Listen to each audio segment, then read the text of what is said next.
Hello friends, जजों की नियुक्ति की प्रक्रिया जो भारत में है वो हमेशा से सवालों के घेरे में रही है।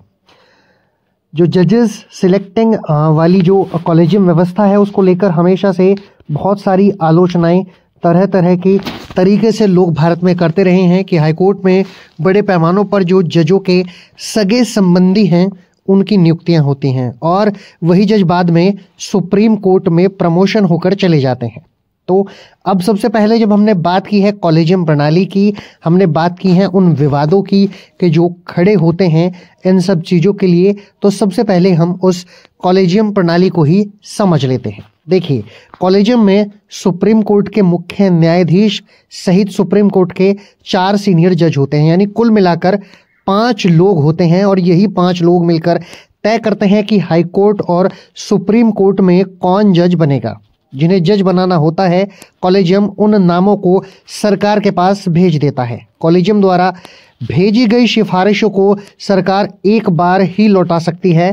सरकार कॉलेजियम के द्वारा दूसरी बार भेजी गई जो सिफारिशें होती हैं उन सिफारिशों को मानने के लिए बाध्य होती है, यानी कि वो सरकार को मानने पड़ेंगे। मौजूदा कॉलेजियम में जो बात की जाए अब फिलहाल कौन कौन है, तो हमारे जो CJI हैं Sanjiv Khanna chief justice of India, और justice BR Gavai, justice Suryakant, justice Hrishikesh Roy और AS ओका, ये 5 लोग अब फिलहाल कॉलेजियम में शामिल है। अब ये कॉलेजियम की बात मैं आपको क्यों बता रहा हूँ, क्यों मैं कॉलेजियम के बारे में इतना आपको समझा रहा हूँ, उसको भी जान लेते हैं। दरअसल सुप्रीम कोर्ट कॉलेजियम अब इस व्यवस्था पर विराम लगाने की तैयारी में है। सुप्रीम कोर्ट कॉलेजियम इस प्रस्ताव पर बड़ी गहनता से विचार कर रहा है कि हाई कोर्ट या सुप्रीम कोर्ट के जो रिटायर्ड या वर्तमान जज के परिवार से किसी एडवोकेट के नाम की सिफारिश जो है वो जज के लिए भेजी नहीं जाएगी। इस पर सुप्रीम कोर्ट गहन चिंतन मनन कर रहा है।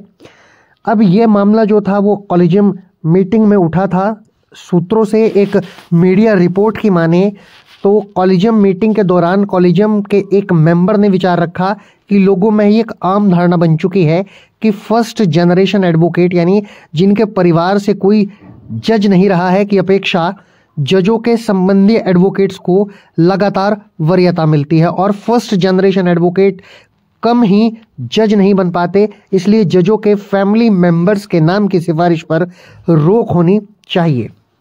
कॉलेजियम के बाकी कुछ जजों ने भी इस पर अपनी सहमति जताई है, जबकि कुछ ने ये माना है कि ऐसा होने से कुछ योग्य एडवोकेट जो हैं वो जज नियुक्त होने की योग्यता रखने वाले हैं जो हैं वो किसी जज का सगा होने से जज नहीं बन पाएंगे। फिलहाल इस मामले पर जो कॉलेजियम है वो बड़ी गहनता से जांच विचार कर रहा है और अब देश को लगने लगा है कि जज का बेटा अब जज नहीं होगा। जज के सगे संबंधी कॉलेजियम का लाभ लेकर जज नहीं बनेंगे। आगे क्या होता है वो तो भविष्य बताएगा। फिलहाल कानून की यही जानकारी आज हमारे पास आपके लिए थी। आशा करता हूं कि वीडियो आपको पसंद आया होगा। यदि वीडियो आपको पसंद आया है तो इस वीडियो को लाइक कीजिए, शेयर कीजिए और यदि आप हमारे चैनल पर नए हैं तो हमारे चैनल को सब्सक्राइब जरूर कर लीजिए।